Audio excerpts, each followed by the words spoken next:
Private Lender Podcast, Episode 3. Private lending is predicated based on the asset. You know, the whole thing we're doing here is the asset has to pass with flying colors all by itself with plenty of equity, and that's kind of what holds the whole thing up. This is the Private Lender Podcast, the show that shares practical advice and know-how for new and seasoned lenders, from private mortgages on single-family houses to joint ventures on commercial projects and beyond. Discover details about investment vehicles that you won't find at your local bank or online broker. Listen and learn from private lenders and real estate investors, as well as from professionals and entrepreneurs, as they share the details, strategies, and the insight that allows for successful and prosperous lending. Now, get ready to increase your ROI. Here's your host, Keith Baker. Welcome to another episode of the Private Lender Podcast. I'm your host, Keith Baker, and I'm honored that you are sharing your most precious commodity with me today, and that is your time for this episode number 3. I promise you that I will do my best to make sure that you get your money's worth. Little joke, not funny. Today I have the honor of interviewing real estate investor and private lender Chris Funk. At a relatively young age, Chris became a well-respected investor in the Houston area by wholesaling, flipping, and owner financing properties. Chris is a frequent speaker and panelist at several real estate investing associations in Houston. And during his interview, Chris shares a lot of valuable insight and information into the world of private lending. Both lenders and borrowers, I believe, really have a lot to gain from his experience and by listening to what Chris has to offer on this episode. But before we get into the interview with Chris, first I'd like to thank our sponsor. Private Lender Podcast is proudly sponsored by Bell Station, which is located in the heart of Midtown Houston. Bell Station offers a modern bar environment with a southern charm. Whether you're a sports enthusiast, a beer nerd, wine lover, or just a social butterfly, Bell Station has got you covered. You can visit Bell Station at 207 Gray Street, Houston, in the 77002, or visit them on the web at bellstationhtx.com. That's BELLE station htx.com. And now, back to the show. So first off, I'd like to say that I bungled another interview and completely forgot my ideas and questions. And that's because I know Chris fairly well. In fact, he's the first investor to whom I ever loaned money. And I was very impressed with him as an investor as an individual. He handles his business as just that, a business. And he's blunt, honest, straight up with everyone he deals with. And he's also a lot of fun to be around. And he loves talking about real estate. And that makes him a perfect guest here on the Private Lender Podcast. My interview with Chris lasted well over 90 minutes, and because of the long duration, I've decided to split this interview up into 2 shows. So let's dive right into the first part of the interview with Chris Funk. Joining us today is Chris Funk. We are honored to have him. He's a 36-year-old real estate investor from Houston, Texas, who dropped out of college at the age of 23. So I'm thinking, I guess 4 or 5 years was too much for you? Yeah, I can handle it, man. It was all this, the books and studying and all this kind of stuff that just wasn't my bag. So I finally got out, luckily. Hey, that's okay. It took me 8 years to get all the way through. So the fact that you bailed out early on, realizing it wasn't for you, is you're ahead of the game. I think I ran out of money too. I think that played part of a role. So that was that catalyst. That helps. Yeah, I think it was tuition's how much? And I don't have that. Okay, so I guess I'm done here. Yeah. So at 23, you quit school and you go to work construction, renovating homes and remodeling. Yeah. For a lot of investors and landlords, and you had the goal of learning the process inside and out so that you could own your own real estate. So take us into when real estate, why real estate? What was your aha moment? Like, I want to do this. Yeah. Okay. So, the whole thing was by design. I hit the ground pretty soft. I came home from school. My parents were like, hey, come on home and we'll, you figure out where you're going to work and we'll get you set up or whatever. So I had a place to come home to and everything. It wasn't a big deal. And it was really the perfect environment for a young person to start their own company. When you got kids and you got a 9-to-5 and bills and stuff, it's a lot harder to just take off and say, I'm going to, spread my wings and do this thing over here. So I come home and I found a job. I think, one of my parents' friends had a construction company or something. And I started working for them doing as a helper, just general labor, stuff like that.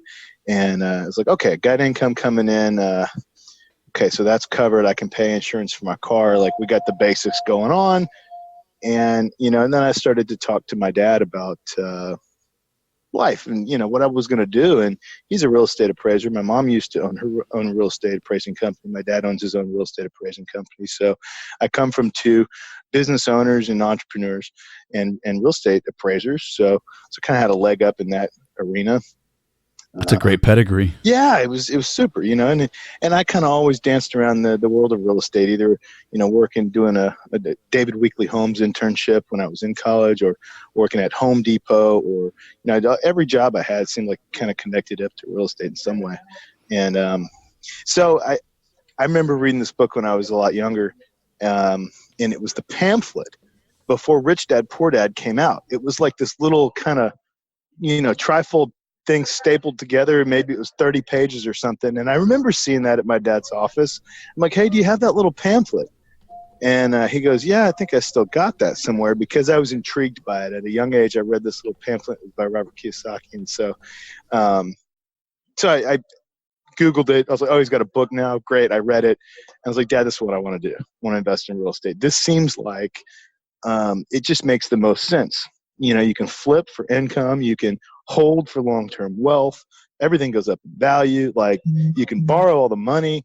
This seems like something that if I can master this, I'll kind of be set for life. I won't have to learn a new, switch jobs and try something new. So what attracted me was the idea that if I could learn this one thing, I'd kind of be set up. I'd have a profession for the rest of my life, and something that would gain financial momentum the longer I did it. Because the thing that scared me the most was retiring and, like wondering how my savings is going to do. Like, that's so linear. You're going to reduce your income to put it in savings, and then you're going to put it in the stock and see if it goes up or down, and maybe it does or doesn't, or maybe the whole thing crashes right before you retire and you're broke and you live under a bridge. Like, that doesn't sound good, So I was very intrigued by the design of the real estate investing system, and how you could flip for money today and invest for money tomorrow, and even the flips for tomorrow would give you money for today. So that pretty much made up my mind,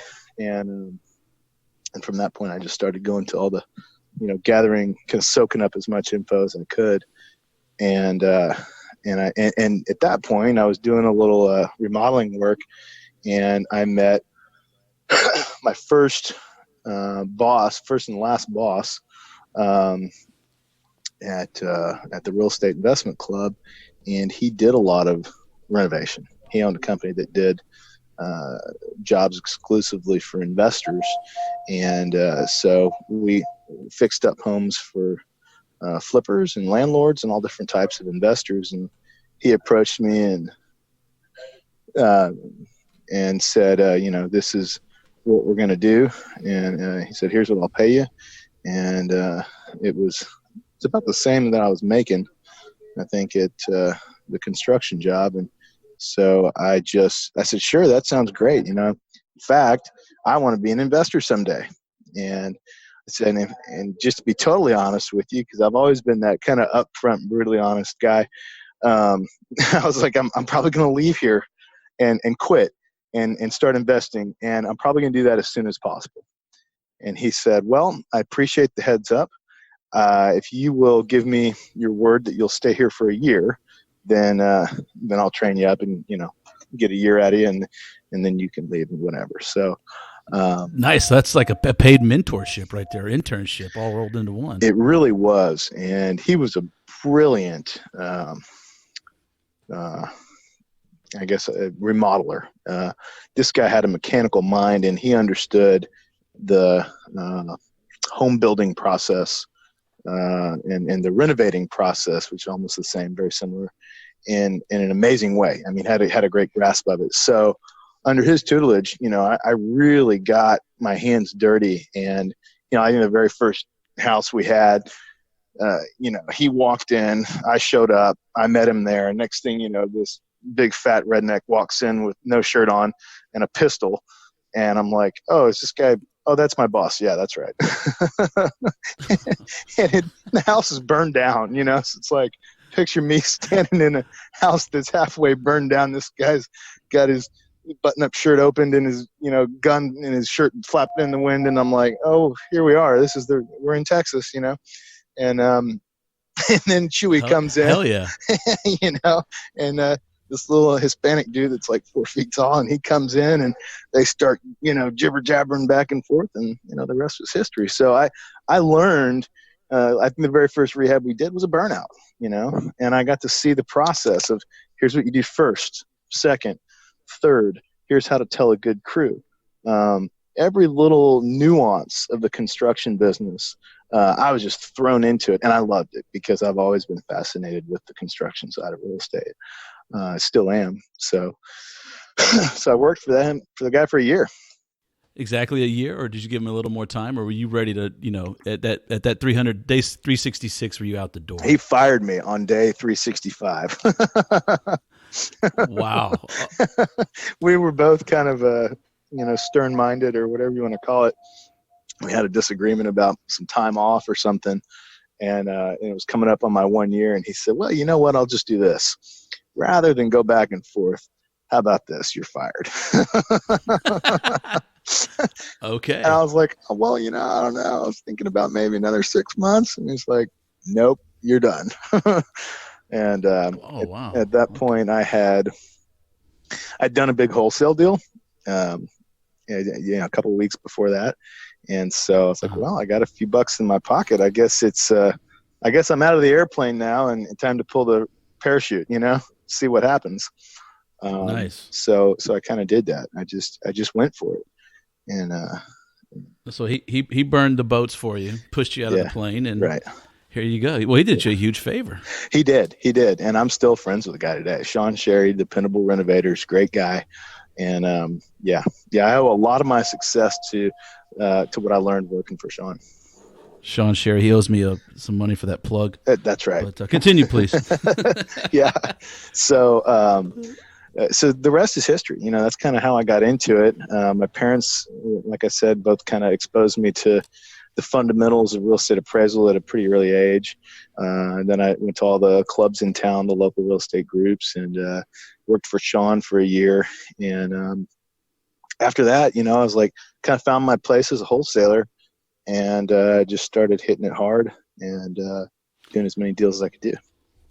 Cool. If we could, I'd like to drill down a little bit on you mentioned the appraisal background and that process, and for someone who obviously this podcast is going to be geared for people who already have some type of knowledge of real estate. But let's say I just left. It's Houston. We just got downsized from oil and gas, and now I've got this 401k I don't know what to do with. I'm thinking about doing a little private lending, but I'm scared because I know at my house I paid for it because I live in it.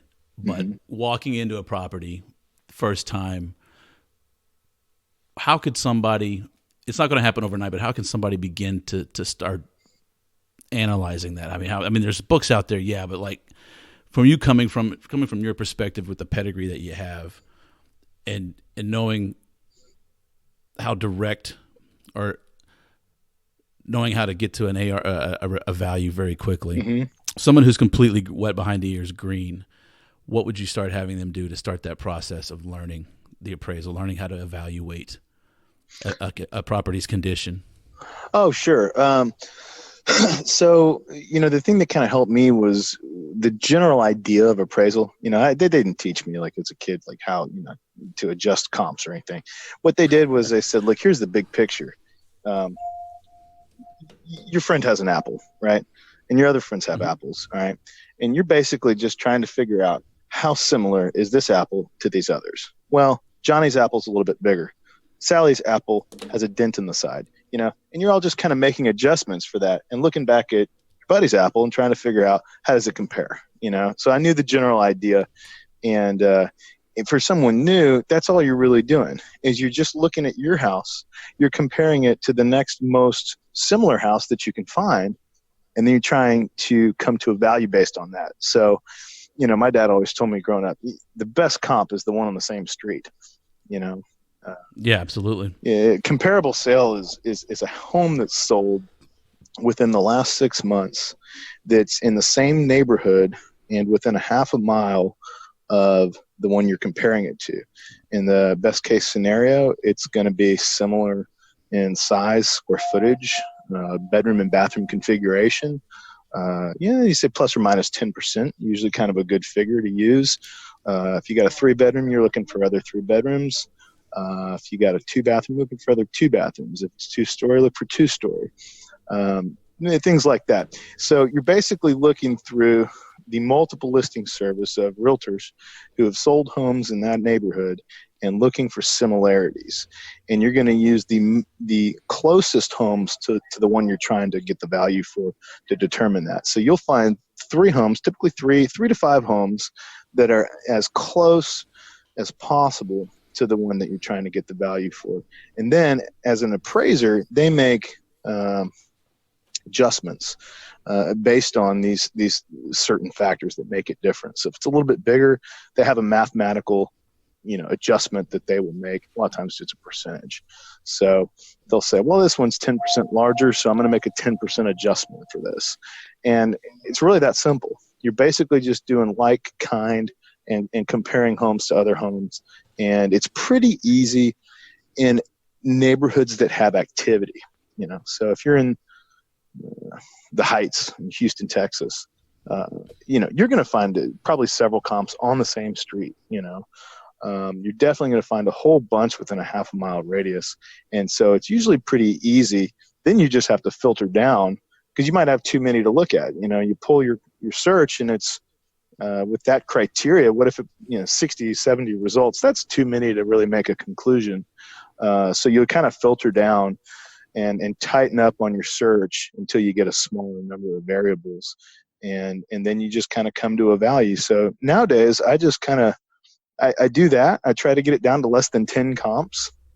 One of my major rules is not to cross a major street.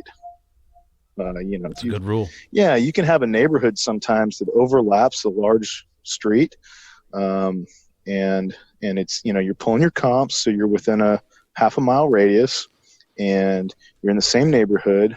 But the reality is that on one side of the street, you have a bayou, maybe that backs up to some of these homes, or you'll have that part of the neighborhood basically butts up to a less desirable neighborhood and it has a lot of through streets. Well, people are not going to want to live there as much as they're going to want to live on the side where it's all the good neighborhood, so it's kind of think of it as if you were going to live there yourself, and I always tell people that, drive the neighborhood, look at it. Does it feel like something you'd want to buy? Is it a place you'd want to live? If you see a huge power line, I've had people ask me this, well, it has a huge power line in the backyard. It's so big you can actually hear the power line buzzing and it's right in the backyard. Is that going to affect the value? You just brought it up, so it's concerning you. You think it would concern others? Of course it would. Is that going to affect their? Yeah, absolutely. Would you want your kids playing back there and the thing's buzzing and the 40,000 volts of power?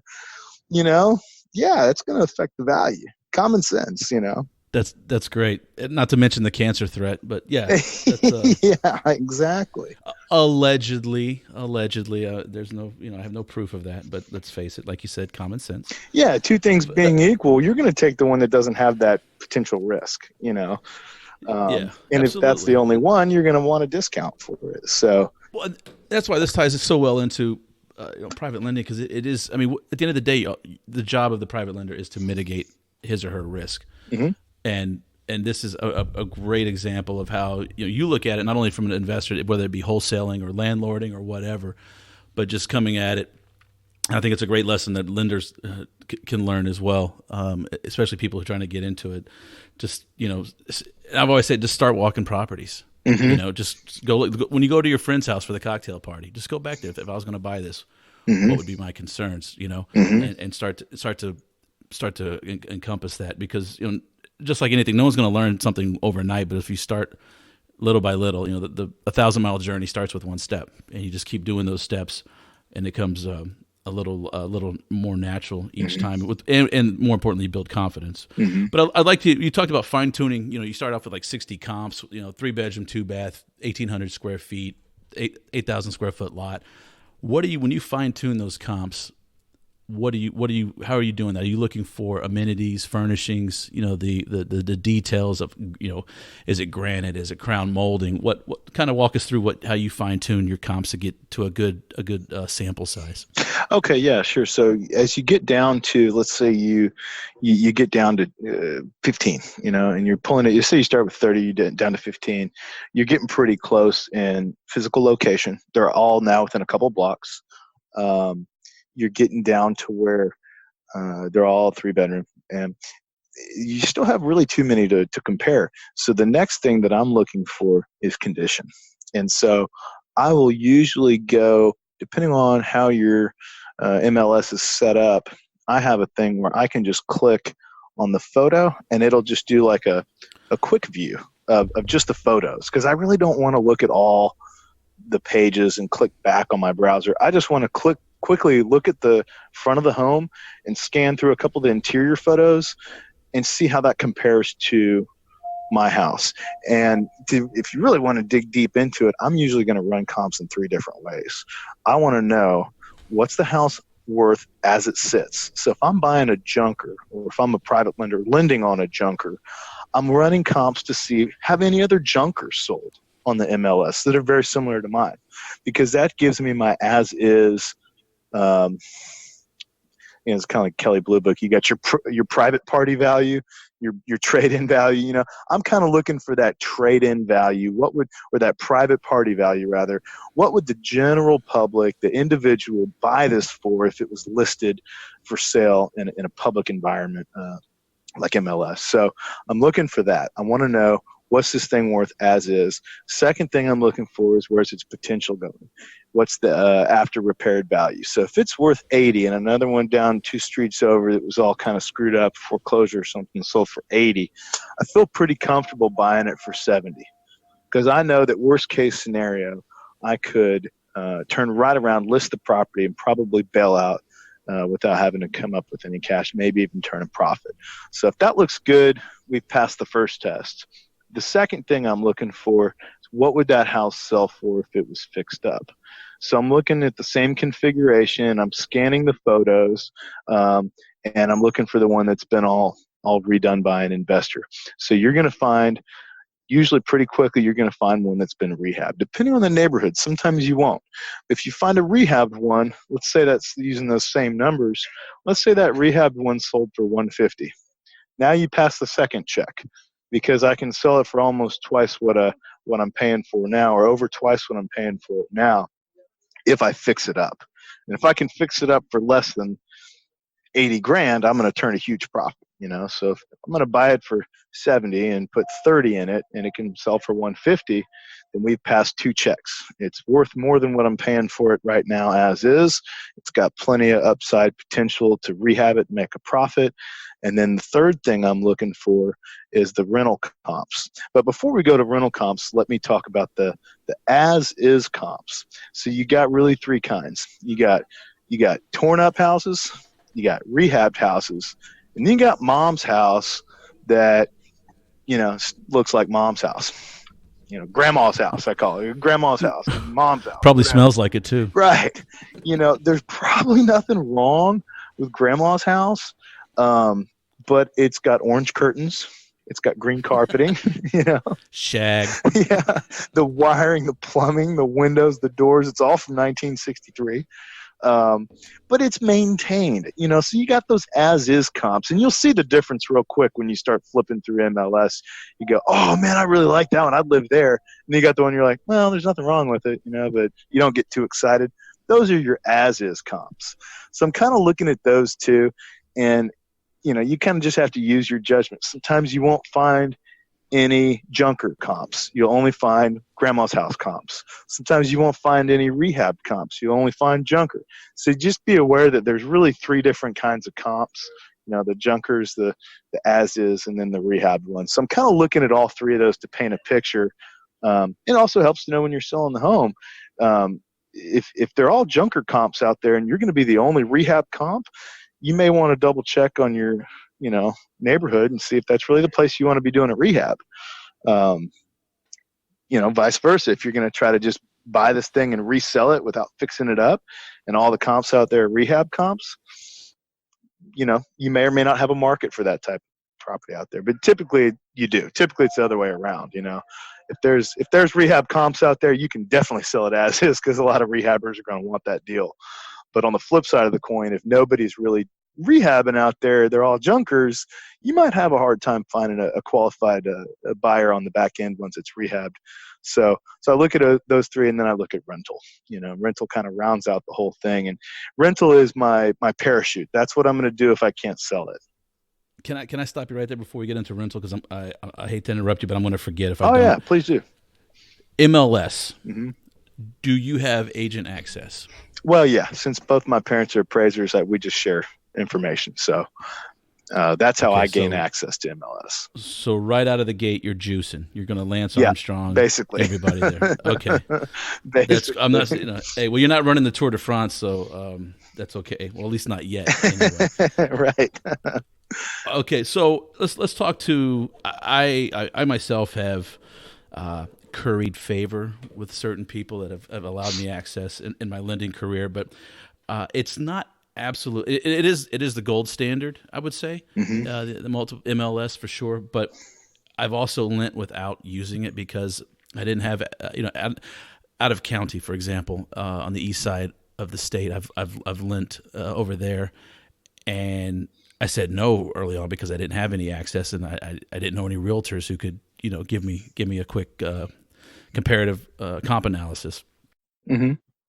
For someone who doesn't have MLS access, I mean, someone who doesn't have the access, right? How would you how could you get, what advice could you give them to have a reasonable understanding of those comps? Maybe not to the dime.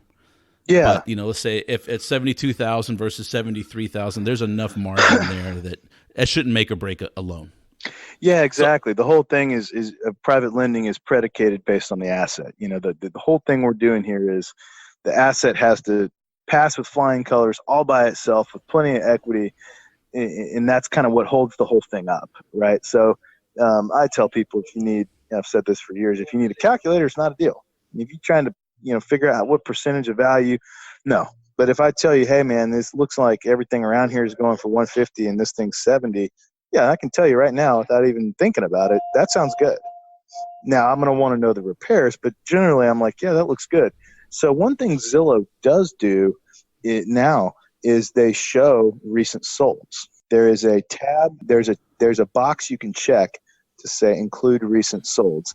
And because of some of the regulations with the MLS, they will a lot of times give you a range. And MLS actually does this now too. MLS will give you a range of solds. So it'll say this house sold on or before January 1st through January 31st this year, and it sold between 115 and 125. Yeah. So that's pretty cool. A lot of times you can just take that range, take the mean of those two numbers, whatever, 120, and just use that. And that's getting you real close. And if you do that with 3 or 4 comps, you've got a pretty close number, and it may actually be really, really accurate when you put that side by side. Because I can do that, not logged in, and then I can log in and I can see it. It's usually, I'll tell you, if it's 125 and 135, it's usually the mean. Yeah, you're talking about looking at like MLS, for example, as a retail consumer, buyer, yeah, as a consumer coming off the street. I want to buy a house, not as an agent or a broker logging in. Correct. And just to clarify that. So okay, so Zillow has that option. Your local MLS should have that option as well elsewhere in the country. Yes, and the Houston one does. For sure, HAR does. Yes, absolutely, they do. Which is it's a nice little tool. Yeah. Especially a quick down and dirty assessment of something. Yeah. I've used that. I was not aware that Zillow was doing that, but I haven't been to Zillow in a while. So interesting. Some Zillows will actually give you the exact sale price. It'll say recent solds, and then it'll tell you down to the penny what it sold for. And that's pretty cool too. To have that exact number right there on Zillow. Zillow is an app that I have on the homepage of my phone. It tells me where it is. It tells me a picture of the front of the house. It tells me the configuration according to whatever kind of appraisal data that's out there. And it's just kind of all there all in one spot. So that's why I like Zillow. I probably wouldn't buy a house just based on a quick look at Zillow. But back to your question, I would always get a second opinion from a professional. And the easiest way to do that is to just call a few realtors that farm that area, and just look. You start with Zillow, you pull up your house, you look at the ones that recently sold around it. It's going to have the name and phone number of the realtor that sold it. So I'm going to call 2 or 3 realtors if I don't have access to MLS, and I'm going to say, hey guys, I'm looking at buying this or property or lending money on this property, and I'll here's what I would typically do. So let's say the same numbers. We think it's worth 150 after repair. We think it's worth 80 as is, and we have a contract for 70. Or our borrower's going to buy it, and he's borrowing 70 to buy the house, whatever. I'm typically going to go in there and go, hey man, so I got this house that's all torn up for $100,000 in this neighborhood. What do you think? Do you think that's a good deal? Do you know what the comps are out there? And I'm going to have to sell it when I'm done, so I may need some help with that. What do you think? So I'm letting them know, hey, there's a possibility I could hire you to sell this for me, and here's what I'm doing in $100,000. And if they say $100,000 is a deal, you need to take it, that's a pretty good indication. And then a lot of times I'll tell them, so if I could buy it for 70, what would you say? And they'd say, well, I'd close yesterday if that's the price. If you get that from a couple realtors that work that area heavily, you're probably in good shape. You're looking at the Zillow, you're looking at those comps, you're getting the realtor. I don't know if they're allowed to run comps and just email them to you. I think they can. But I would ask for that. I would say, well, would you mind running me a few comps and sending them to me? And then when I get ready to sell this, I'll definitely consider you as an option to represent me in the sale of the home. Well, you can absolutely do that, because I've done that without even selling, just on lending. Friends that are realtors, catch them on a slow day, give them an address, and bam, comparative market analysis is emailed in PDF within 3 to 5 minutes. That's true. They've got it so streamlined now where they can just click, and it'll shoot it right out. So if you catch him at his desk, he's not busy. Yeah, you might get some comps real fast. Okay, good to know. It is geared towards retail buyers. Sure. But so if you're, you can tell them that you can if depending on your relationship, I think with the realtor. Obviously, if you just met someone at a RIA or some meetup, I probably wouldn't do that. But if you have build a relationship with them, and heck, throw them, if somebody needs a realtor, say, hey, no, I know this person, and then make sure they know that you were the one that referred them, so you can get some comps out of them. Which is nice, yeah, absolutely. If they get business, they're likely to reciprocate that. Absolutely, absolutely. So I like that. Also like that as well. What are you using to establish your comparables for rent rates? And let me just add one last thing, and I'll jump to rentals. Oh, sure. If someone's lending money for the very first time, order an appraisal. If they don't feel comfortable and they've run their comps and they really just want to have another layer of security, order an appraisal. $350, $450. Done. Yeah. Tell the borrower, say, hey man, this is my first time doing it. I'm going to get an appraisal. Do you mind paying for that? Is that a big deal to you? And he's going to go, that's fine. It's way less than 9 points that the hard money guy's going to charge me. That's a great point, because as real estate investors are notoriously cheap people. Yeah. We'll cut off the nose just to spite the face and save a $35 cleaning fee. Yeah. However, to me, that's always been a red flag in my lending. If somebody balks at an appraisal, and I'm not talking about a slam dunk deal. Okay, I'm talking about, if every house in a neighborhood is $150,000, this one needs $20,000, and it's on. They need 60 to buy it and 20 to fix it up. There's enough spread there. Sure. Okay, you might not need an appraisal, but if you have any question, the lender has any, especially a newbie lender, has any question about what the value is, whether it be as is or after repaired value, and if an investor is going to balk at a $300 or $400 appraisal because it's too expensive, then it's probably not a deal. Yeah, or that's probably not a borrower you want to do business with. Exactly. Because on both sides of the coin, what's $300 on a deal? That's nothing. right?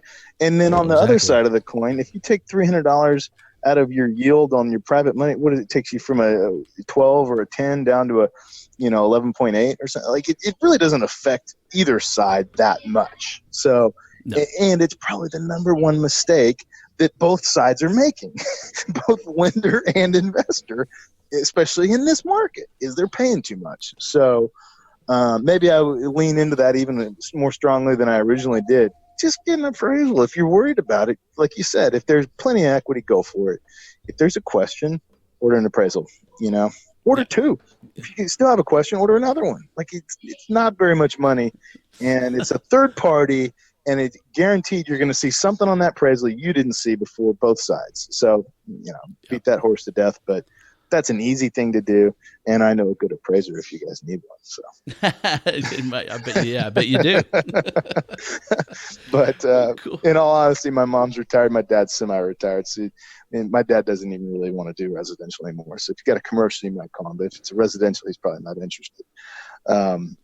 Anyway, that being said, that's kind of how I feel about getting appraisal. It's just not going to hurt you. Gotcha. And say most borrowers I've borrowed, I've lent. I can just tell you as a borrower, I've had lenders lend too much. Now, I repaid them, I refied it out, it was fine. But I thought to myself, I wouldn't lend that much on this deal. I've had that happen before. And I know I'm going to do fine on it, so I'm not worried about it. But I can just tell you, I see my friends pay too much for properties all the time. I see lenders lend too much all the time. And that's the first and biggest mistake. And it's the one thing that if you get that right, almost nothing else can go wrong. There's very little else that can screw your deal up if you get that part right.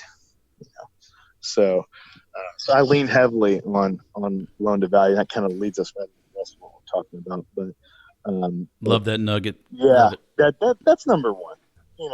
Don't overborrow, don't overbuy, don't overlend, don't pay too much. That is your number one thing. And don't be afraid to ask a borrower to bring money to the table to make up the difference. If you're comfortable at Skin 70, in the game. and he's wanting to buy it at 90, don't turn him down. And I see that happen a lot. I'm like, don't just turn the guy down. Just tell him, say, hey, man, based on this deal, I'll lend you $70,000.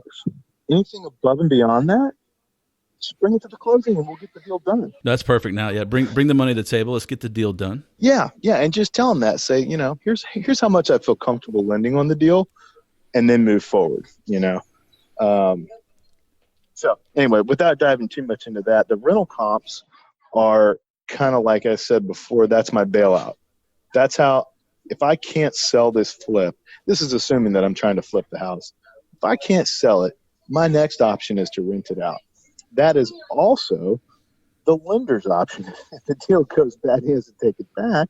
Most lenders I know keep them as rentals.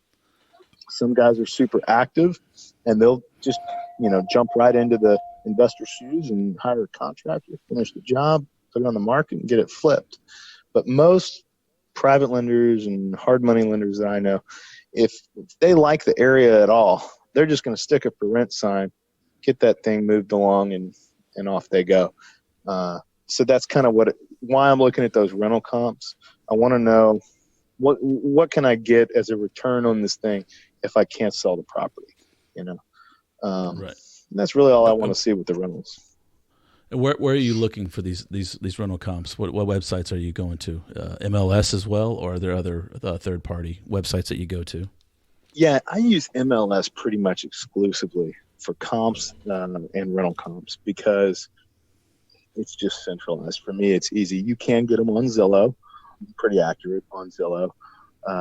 There might be others, but I think MLS just makes it so easy because they're quantified. It's all in a list. How many days on market. That formats, it's real meaty. All the data's right there.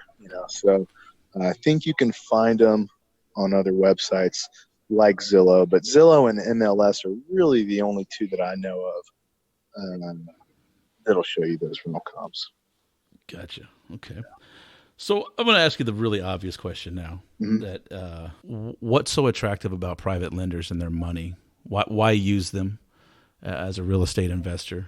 there are a lot of charlatans out there, especially on Facebook. Send me $500 and I'll get you an $80,000 loan. But like for you, like what makes it so? I mean, I know you use a lot of private money. So what is it about private money that you like so much, and why you use it, versus saying going and getting a huge business line of credit because you've been established long enough and I think you have enough assets you could. I'll have one. I don't use it.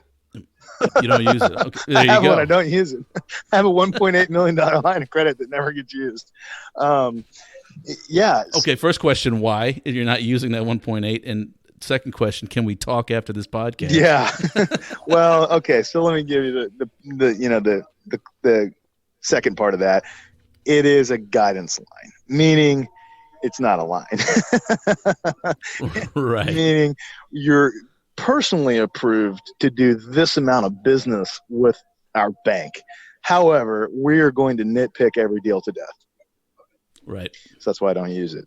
The reality is I'm going to go back to the lender that's flexible and easy. Those are the two things that I like with a private lender. He's easy to deal with and he's flexible.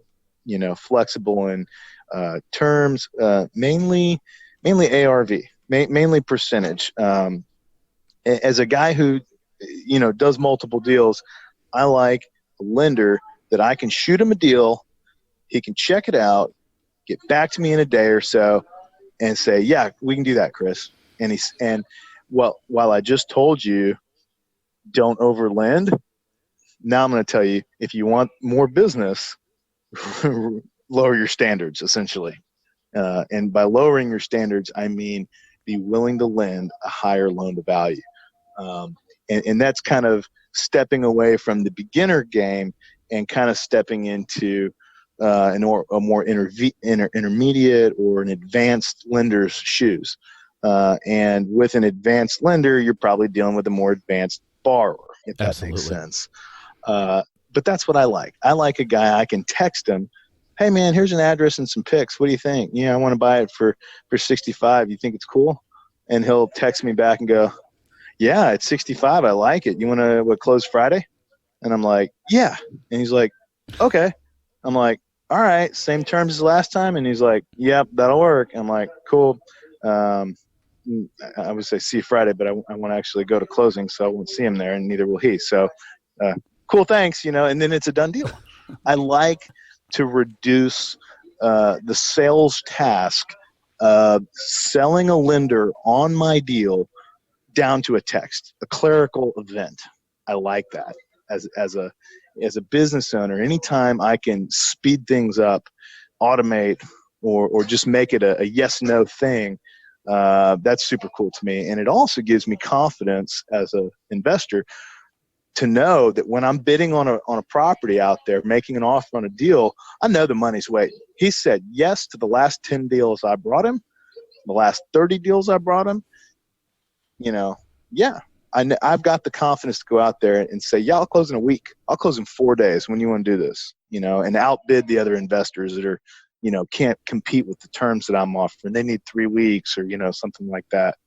So it's definitely a higher level of a higher level of sophistication for lending and investing at that point. That I think you're seeing a lot of that in the market right now is, people who need deals are going 75, 80, whatever they can do, and putting it as a rental. Right. And I know some lenders who will chase along with that. They trust the investor, and they don't think they're going to get bit.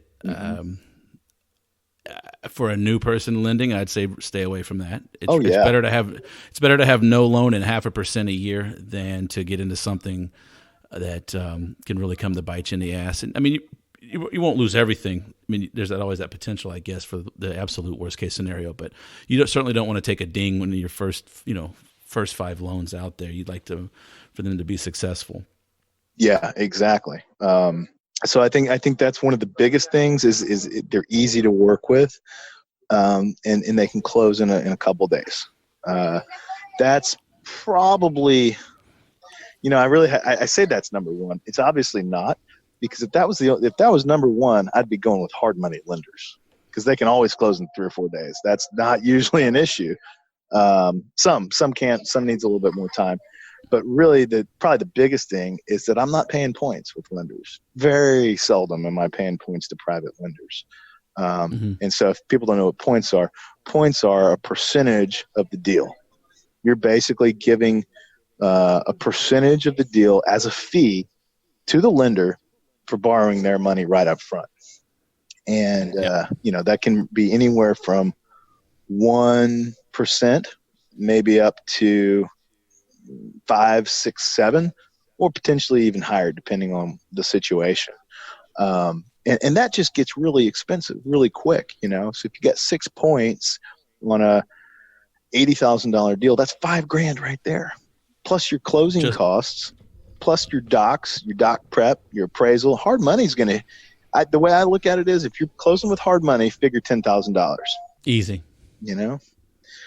And that, I'm like, man, that's a chunk of change. That takes a borderline deal and kind of blows it out, and they a lot of times want skin in the game.